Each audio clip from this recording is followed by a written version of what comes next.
हर दिन कहीं ना कहीं कोई ना कोई हादसे होते रहते हैं। हादसा हमारे जीवन का अटूट अंग बन गया है।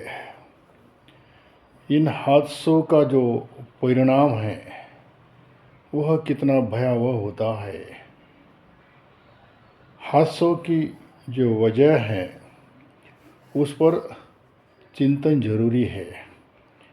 क्या हम इन हादसों से बच सकते हैं? क्या हम इन हादसों को रोक सकते हैं?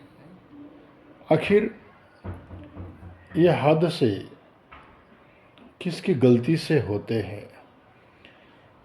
किसकी लापरवाही से होते हैं? किसकी बेपरवाही से होते हैं? हादसों के लिए कोई एक इंसान कभी जिम्मेदार होता है, लेकिन एक इंसान की गलती सैकड़ों या हजारों लोगों की जान लेती है।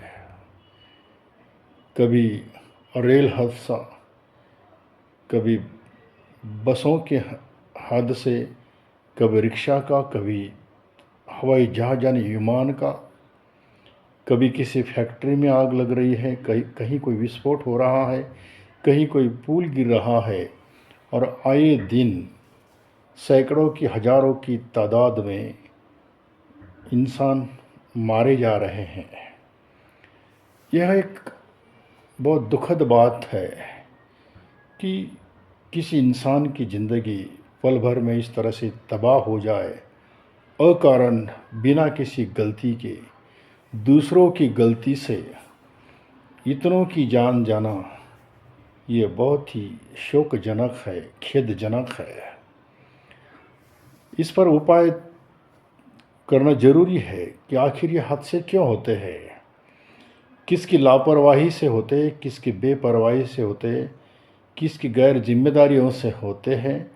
और स्वयं इंसान ने भी इन हादसों के प्रति सतर्क चौकस रहना चाहिए कि कहीं कोई जरा सी भूल चूक जानलेवा साबित होती है। बढ़ते संसाधनों से, आधुनिक तकनीकी से इंसान इन साधनों की ऐसी चपेट में आ चुका है कि उससे अब उसको छुटकारा नहीं है। उसकी वो अनिवार्यता बन चुकी है, उसकी मजबूरी बन गई है। कहीं उसे जाना है तो रेल से जाना होगा या हवाई जहाज़ से जाना होगा। हर जगह उसका संपर्क मशीनों से है और मशीन आखिर मशीन होती है, उसका क्या भरोसा। जरा जरा से कारणों से कभी रेल के हादसे हो जाते हैं, थोड़ी सी भूल चूक से विमान हादसे हो जाते हैं, कहीं किसी फैक्ट्री में आगजनी हो जाती है। ये तो होता ही रहेगा, लेकिन इसे रोकने का कोई उपाय है या नहीं, इस पर चिंतन इस पर सोचना जरूरी हो गया है।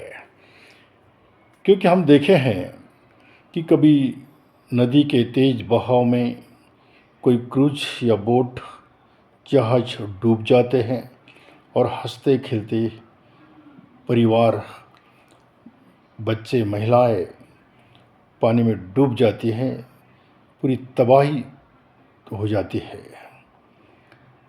इसी तरह से रेलवे में होता है, रेल अपघात में, रेल हादसों में भी हजारों जानें अब तक जा चुकी हैं। अमीरों की जानें हवाई जहाज़ों के हादसों में, गरीबों की जानें रेल के हादसों में और मध्य वर्ग की जानें बसों वगैरह, टैक्सी, कार के हादसों में।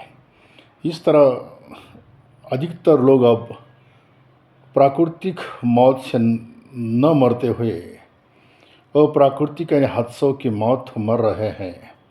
अब मृत्यु जैसे खेल हो चुका है कि कब कौन मरे इसकी कोई गारंटी नहीं है। पुराने ज़माने में इंसान की आयु करीब 100 साल तक हुआ करती थी।